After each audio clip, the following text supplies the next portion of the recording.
காதல் இல்லாத நகரம் அது காற்று இல்லாத நரகம்.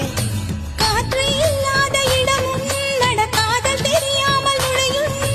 கண்ணில் மணியாகி உன்னில் உயிராகி காதல் யோகம் கொண்டாட வேண்டும். சந்திர மண்டலம் எல்லாம் நாம் தாவி விளையாட வேண்டும். 9 கிரகம் தாண்டி நாம் ஓடி விளையாட வேண்டும்.